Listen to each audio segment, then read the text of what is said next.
I'm delighted to welcome visitor today, David Leggett, who's a visual artist who lives and works in Los Angeles. He received his BFA from Savannah College of Art and Design in 2003 and an MFA from the School of the Art Institute in 2007. He also attended the Skowhegan School of Painting and Sculpture in 2010. His work tackles many themes head-on: hip-hop, art history, popular culture, sexuality, the racial divide, and the self are all recurring subjects in his work. He takes many of his cues from stand-up comedians who he listens to while in his studio. He ran a daily drawing blog entitled Cocoa River Fudge Street that started in 2010 and ended in 2016. He's shown his work throughout the United States and internationally, including a recent two-person show at Very Small Fires Gallery in Los Angeles last year. He also received the Visual Artist Award from the Three Arts Foundation in Chicago in 2009. So now please join me in welcoming David back to Chicago. The first painting I want to show you is entitled Invited to the Cookout. Invited to the cookout is a phrase very overused in the Black community for white allies. And for the person who helps the Black community. And you can come to our cookout, have delicious barbecue and tasty potato salad that Miss Jenkins prepares for you, and Miss Jenkins can really cook. So that's the title of this painting. It's based on the Texas pool party from 2015. For anyone who remembers, these were Black teenagers at an affluent white neighborhood in Texas, and they were swimming. And apparently people didn't like that and called the cops. And you saw the very famous barrel-rolling cop right there who arrested a girl in a bikini who posed literally no threat. So back to the painting. I'm very wary of not making misery porn out of Black pain. But it was such an interesting situation to see a cop arresting someone in a bikini, how disturbing it felt, and how just swimming can be something that could be considered so dangerous to people. Just living a normal life. People swim, it's the summer, it's Texas. In the painting, there are abstract elements, and these are things that I used in order to bring the viewer in for a closer look. Art history references, the band and stripe painting. Just because I know not everyone will know a certain level of pain. It's a level of, it's bringing multiple people in. I know people will not always understand Black pain. So art history is a way to bring people in for a closer look, and that's one of the tools I use. But one thing I'm really interested in is bootleg art. And for those who don't know, Simpsons were wildly popular in the 90s. And along came a lot of bootleg shirts and a lot of pro-Blackness that was around at the time. Excuse me. And this was the same time as Spike Lee, Do the Right Thing, and a lot of racial tension that was going on in America at the time. And I was interested, I've been interested in this, is how this was used as a vehicle to talk about Black pain, this bootleg Bart.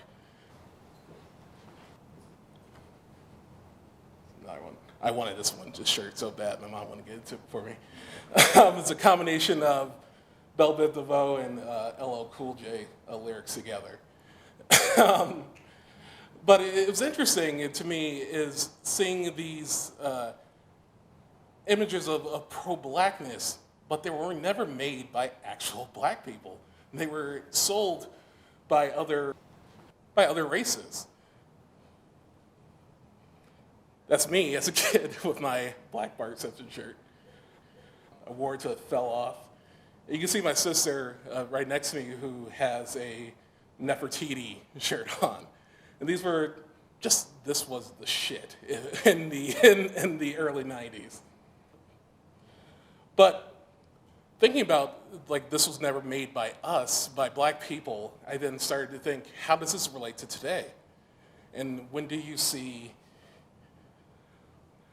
Black Lives Matter shirts and products that it's like, no black person made that? Or it's being sold in places that I don't think black people shop at. And it's the selling of a certain level of pain.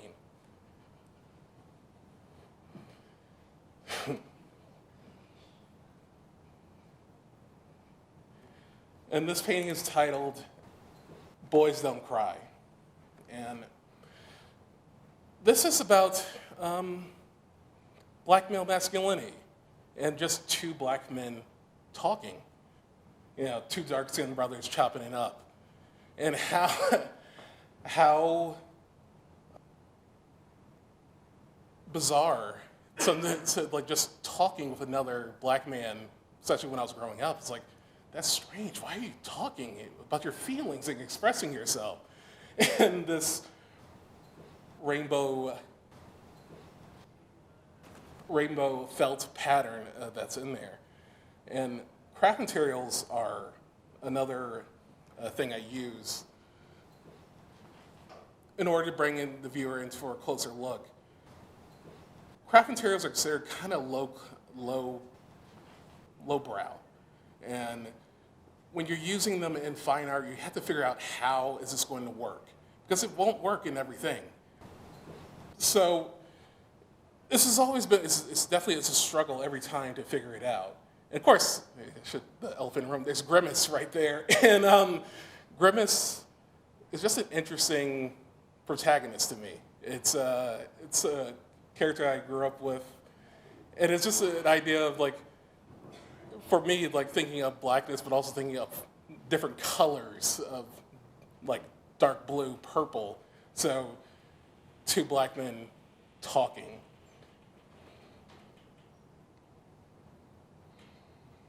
And this painting is entitled, Diamond in the Back, Good Job, Young Man. And the folk art with a gangster lean, someone described my work as that, and I absolutely hate that title. But I started using it. I started using it more as like, well, fuck it, I might as well, I think it's kind of funny in a way, but it's strange when you think of, like, who is writing or who comes up with these labels when it comes to certain art. And you haven't lived until a collector calls you savage. So that's a collector saying that. And I like this painting more than anyone else likes it, so I just put it in here because it's a nice bookmark. I like the idea of a superhero smashing the patriarchy, smashing supremacy, and double middle fingers. You know, who doesn't like that? But it's okay to be silly. I think art is very, very serious sometimes, and you know, for me, like, this part of my personality is to put in something like that. It's like, I'm okay if someone thinks, oh, that's stupid. I'm okay. And this painting is entitled, Western Beauty Standards, I Was Once Kind of Abstract. And so art history does not begin with Western. It doesn't end either with Western culture. And I didn't know that when I was in undergrad and grad school. I thought, no, you have to like this only. But there's so much more out there, whether it's African or Asian art, they're not just references. They're not just source material for the masters, if you will. So I have an older black man looking fairly skeptical and kind of a dingus-looking black man looking at some abstraction. It's like, did they come up with it, or are they confused by it? And this painting is entitled Spectator. And Spectator is, well, I've been using this couple since 2016.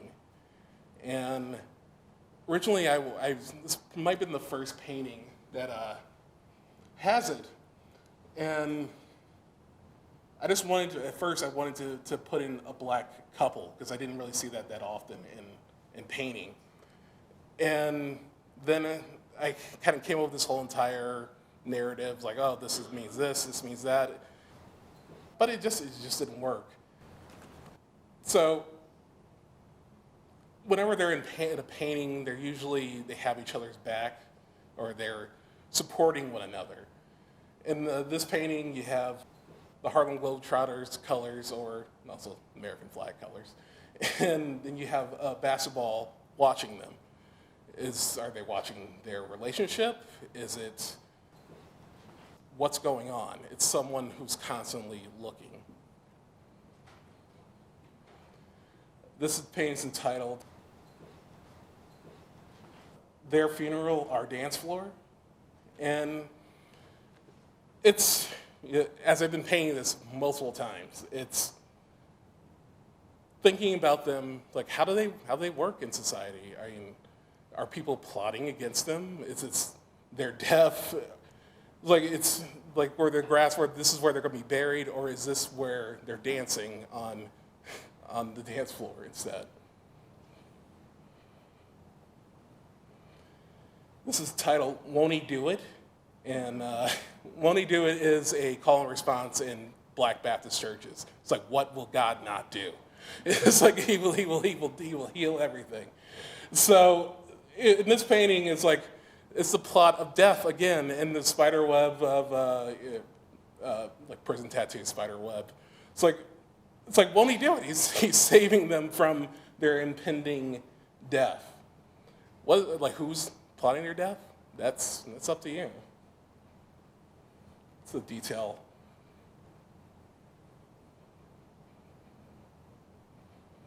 And this is entitled "Y'all Fucking." It's again, it's you have the Wizard of Oz surrender Dorothy thing. You have a witch hat covered in semen in the corner, and then you have a white clown figure just watching them. It's like wondering, what are you doing? It's like surrender. It's like, well, why are you? What is making you keep ticking? And this is the title. It's a longer title. Only white Jesus can save us now. I'd rather you trust me than love me. And so you have the LOL, and I'm pretty sure I came up with that. So the LOL pentagram with the Pan-African flag colors. And well, one, it's like thinking that, oh, well, there's the devil plotting against them. And then how are they going to survive this? There's the snake, there's this, but is it a funny LOL, kind of cheesy 80s satanic panic going on there? But, excuse me. With this, I started making the woman's head bigger. And this was the first painting I did that. And I was thinking to myself, I was saying earlier today, that often when there is tragedy out there of Black death, you don't really hear about the women's pain. So I thought if I make the woman's head bigger, like she's taking on more of the brunt that we don't often see. So that's how this started. And this is titled, "Go Ahead, I've seen everything but Christ, name on a lease." And so this features the Crimson Ghost, or Fiend, if you're a Misfits fan. And it's the same thing, where this was like one of the last paintings I did of this, where it's like, fuck these devils. It's like, no, we're not gonna like just go out like that. It's supposed to be more strong and stoic than that. And this is titled, "Let's Take a Silly One." And this is about selfie culture, but it's also about technology. And from my own experience, it's like a lot of technology, when it first comes out, cannot identify black skin. So, which just makes you scratch your head that there's really no black people in this place or dark-skinned people in this place to look at this technology. So you have the person tongue and everything features, and then you have the black woman who there's nothing there really other than the rosy cheeks. You have the text, "What you not gonna do," and then you have "You mad" underneath. And this is titled "Lurking." And the interesting thing to me about segregation, there's plenty of interesting things about segregation, but the idea of a separate black graveyard for slaves and for black people after slavery was ended. But then also black heaven. It's like you have to have your own heaven as well. So the idea of this heaven, but there's still someone lurking to look like, what's going on in here? It's like, but if there was a black heaven, I'm pretty sure it'd be pretty lit. So.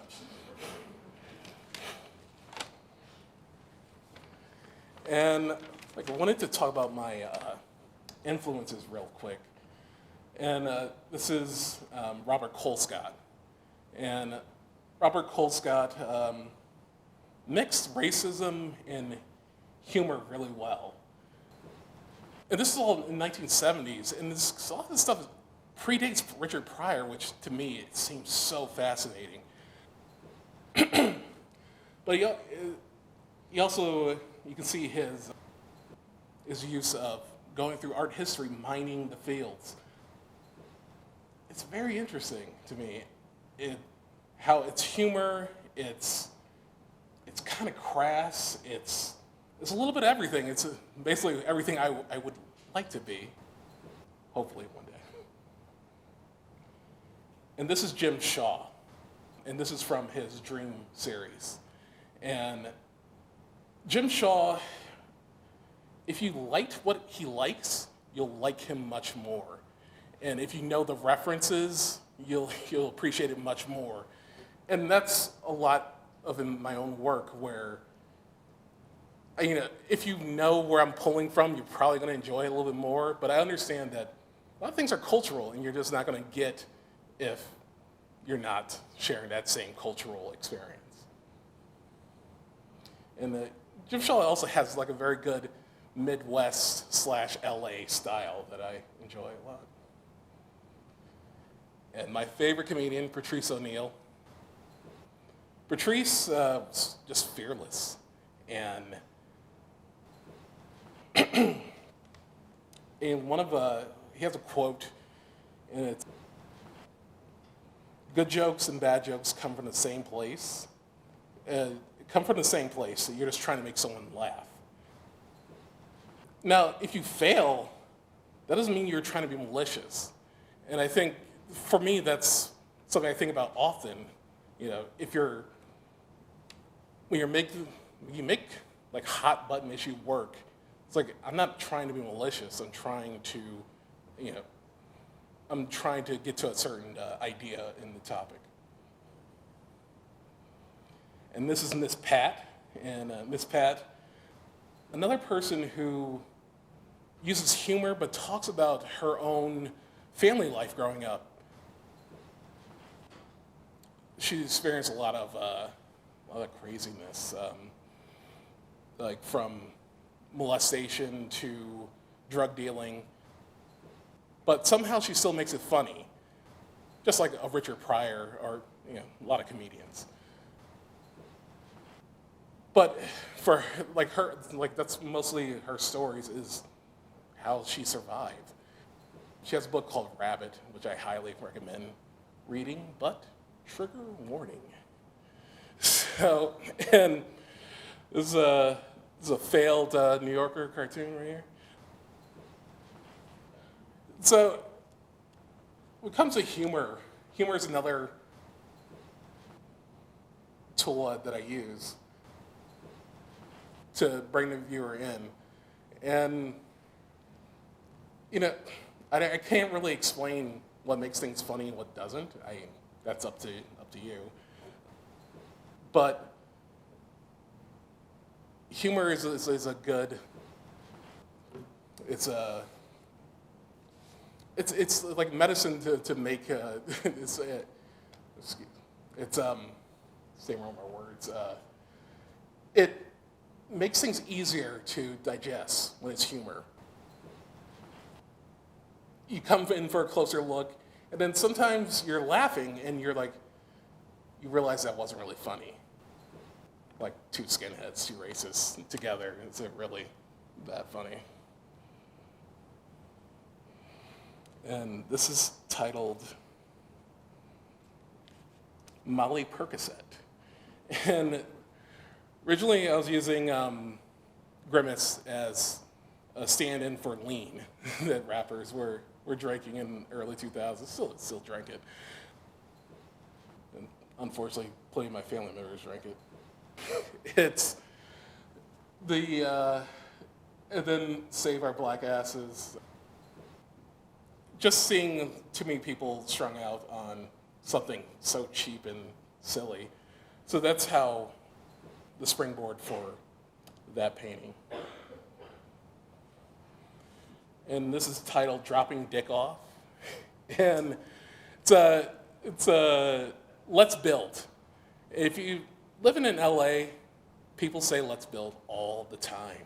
And they want to, it's their way to, it's like, hey, let's work something out. Let's do this together. But really, they're just trying to fuck you in some sort of way, whether it's financially or literally. So you have Grimace, and then you have two starlets believing in the bullshit that he's saying. Also living in LA, it's hard not to think about the 92 riots. And so this painting is titled, Nature has an order. I asked for mercy, and he gave me a gun. So it's the idea of destruction and rebuild. And has it been rebuilt?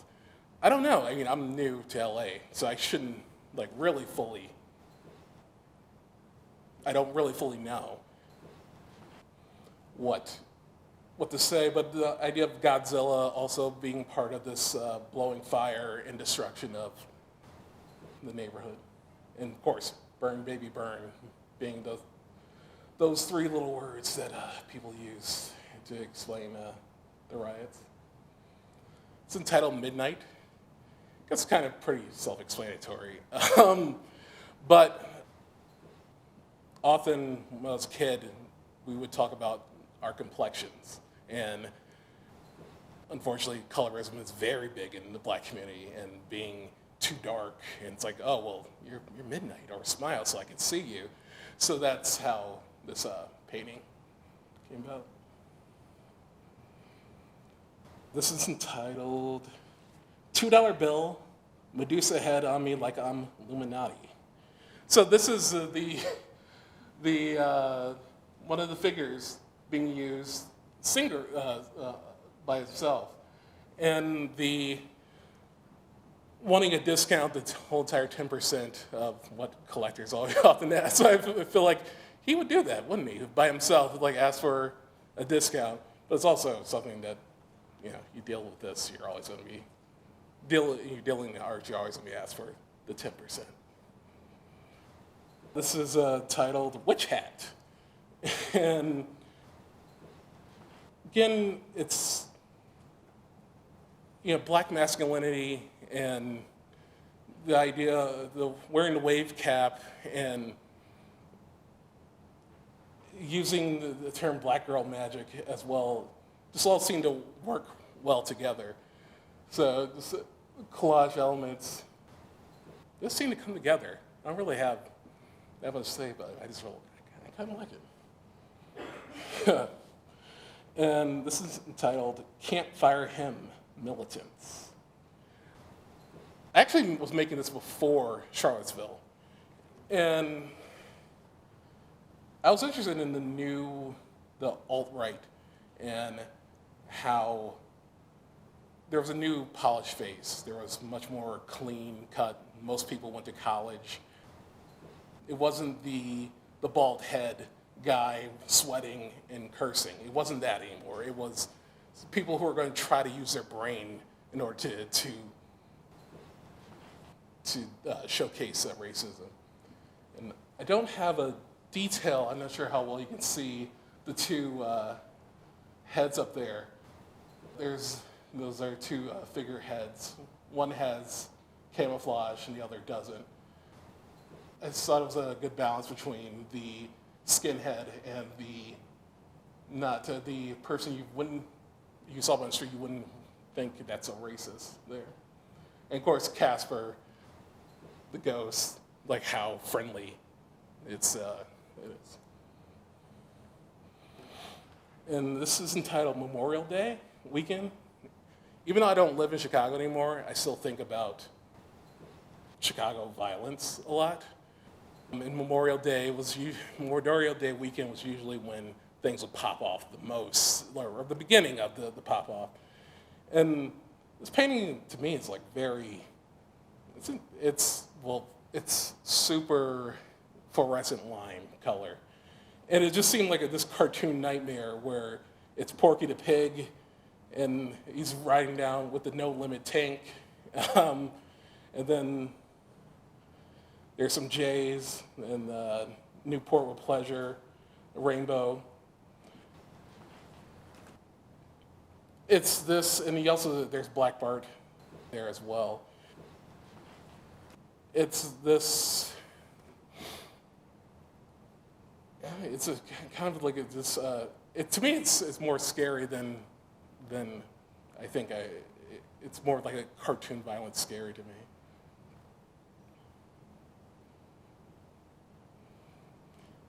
And this is titled Under the Covers. And this is the funny thing, this is an actual ad from probably 1930. And this is an ad for Georgia. And it's just black boys eating watermelon. It's an ad, come to Georgia. And so I had it for a while, and I was like, how can I make this into something? And then I was like, thought I saw Scooby-Doo. It was like, oh, well, because a lot of these racist ads get polished and massaged today. They still exist. They're just very clean. So the idea of the hood, like when you watch Scooby-Doo, the hood comes off, and it's like, what, you see the villain, who the villain really was.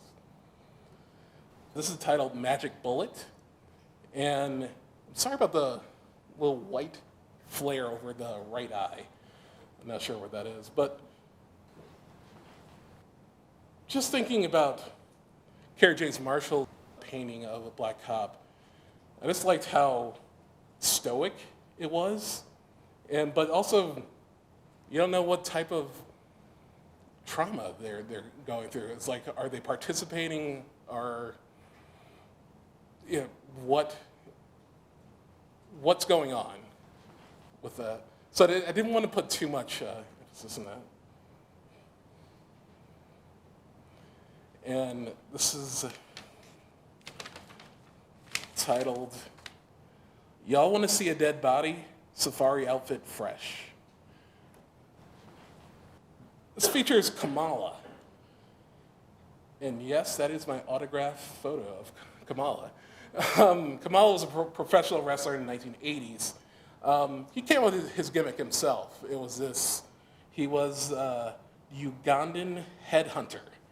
And that's his manager, Saturday, next to him. And it's interesting how WWF played to people's racism in the 80s. And so when I was thinking about it, it's like, how can I make this into a painting? But then I was thinking how, it's also, Rick Ross is in there, and I thought Kamala and Rick Ross look a lot alike. But I was thinking how much Picasso and Saturday reminded me of one another, where it's someone it's supposed to be someone mining some sort of African existence and to make it into some phony art. So that's how this painting came about. And then I threw in Akeem, the African Dream, just for giggles. And this is a video. I should have locked you up and just let you out to work. The jail you planned for me is the one you're gonna rot in. Celia, get in the car. Get in the car. I knocked you up on... Everything you've done to me, already done to you.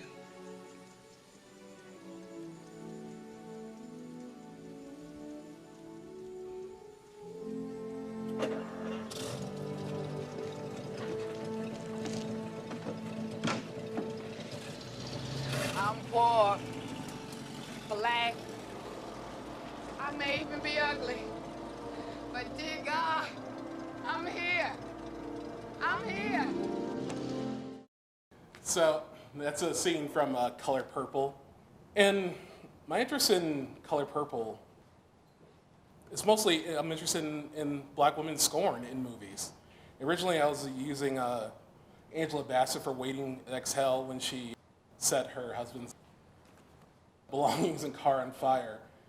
Because black women scorn in movies is so interesting to me, because it's like, how much shit can you fucking take from this one husband, this one antagonist, this one person, and then when they finally stand up for themselves, it's always the most magnificent thing that you can believe. And so this hex that Celie, Whoopi Goldberg's character, puts on Mr., it's always been something that resonated with my family, growing up with mostly women, and seeing them like, oh, this was their thing to see. It's a closer look. And just to go back to technology, this is screen prints using Ripit software. And I'm not sure how much Ripit software has changed, but it didn't recognize black skin when I first was using it. So I had to use halftone patterns instead. And you can see, I'm not sure how well you can see, but you can see the black male figure saying, "Sister, save me a plate." And it's Maxine Waters in this whole entire field of things. So I've printed it, but I've been repeating these images, and how can you change them? How can you change them, the narrative, over and over again? So this is entitled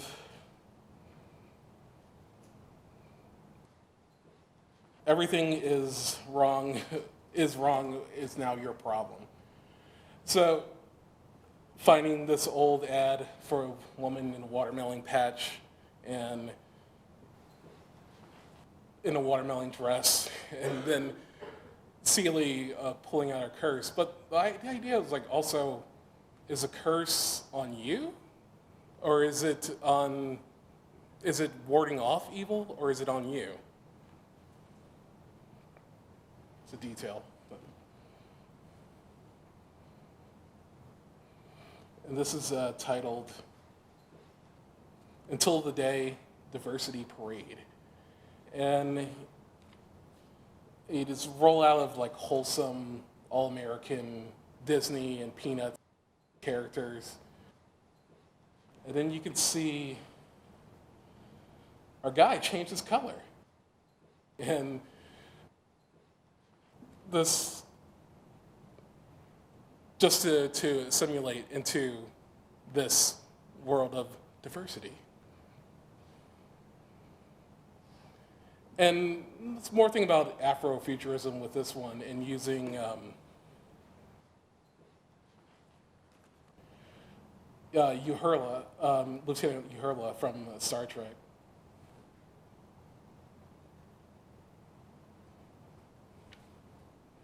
This is entitled In a White Cube with a Clenched Fist.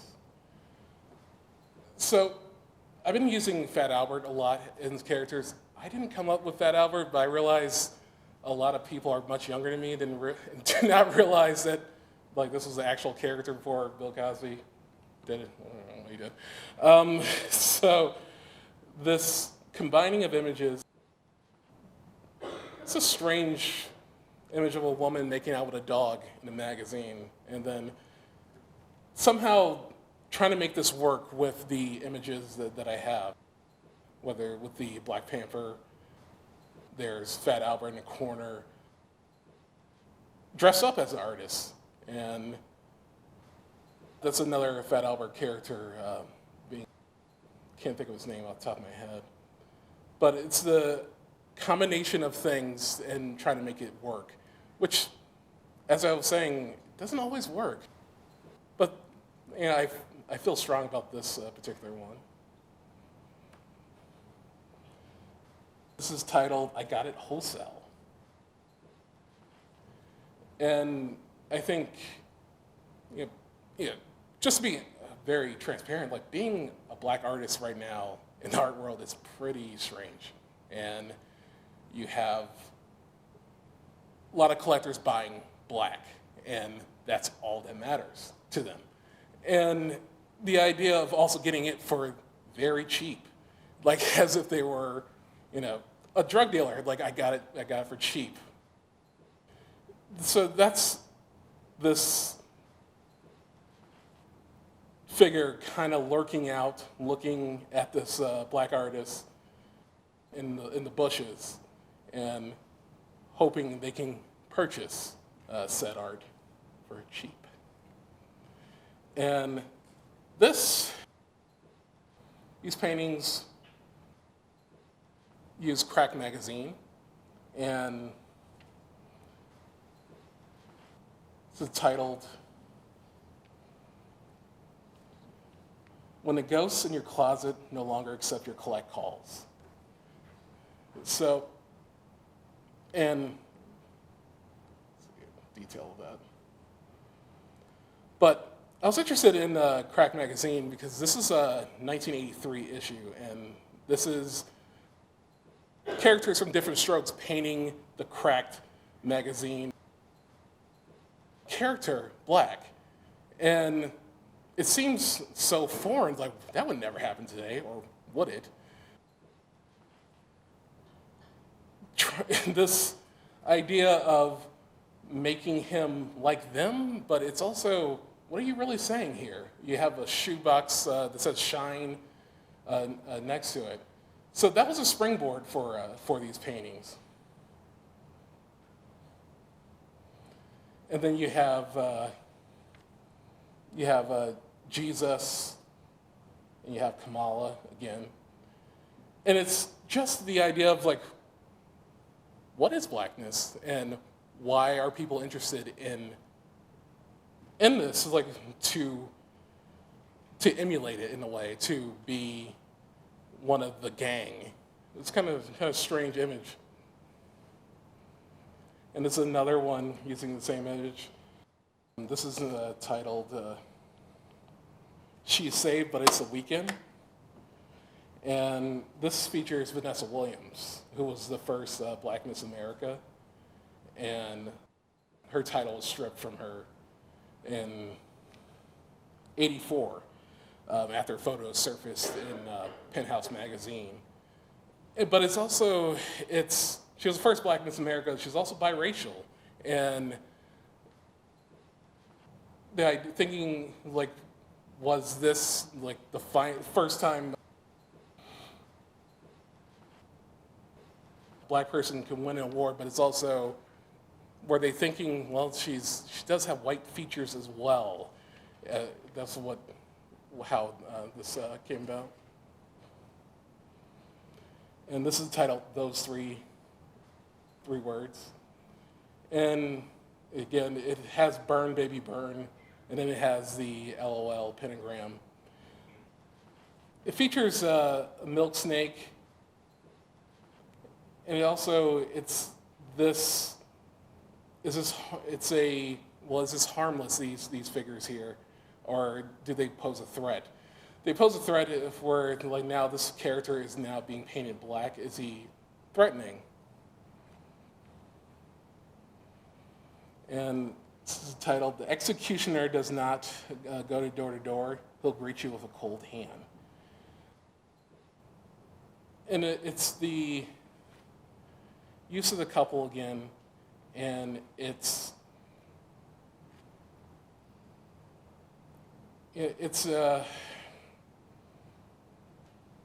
definitely figuring out what's threatening here.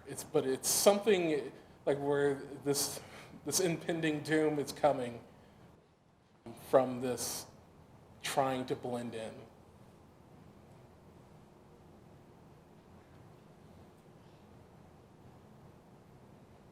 And these are the last things I'll show you, and these are screen print paintings. And I've been doing these for the past year. It's more kind of like in between of doing other work.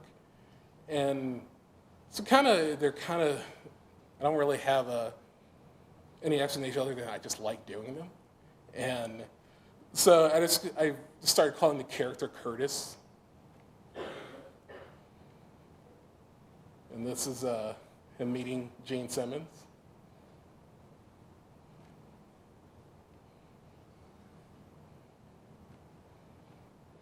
This is him being introduced to Satanism.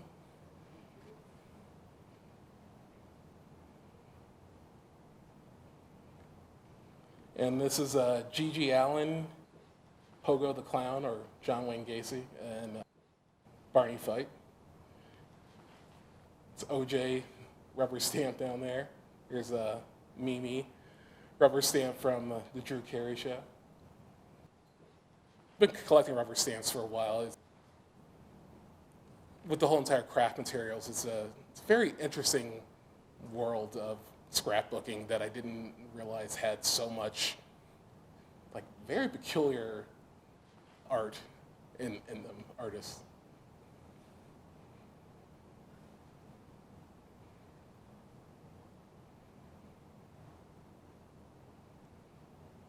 And so that's Homie the Clown. And Homie the Clown was created by Paul Mooney for In Living Color.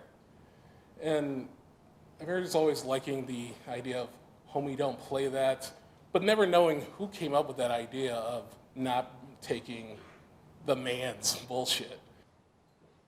These were that.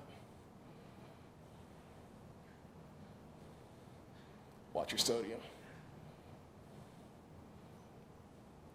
Moulin Yan, something I heard often living in the Northeast Coast.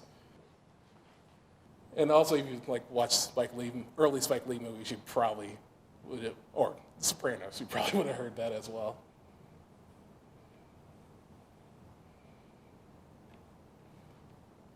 The I collect black art.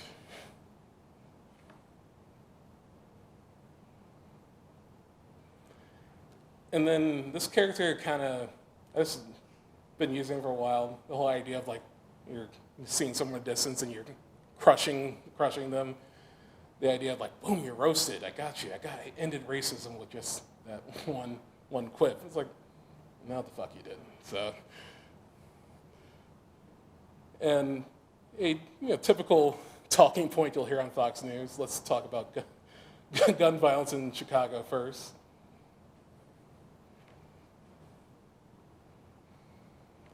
And so the last one, just thinking about my own mental health. I mean, sometimes it's like, is it really worth it? And that's how that came about. And that's it.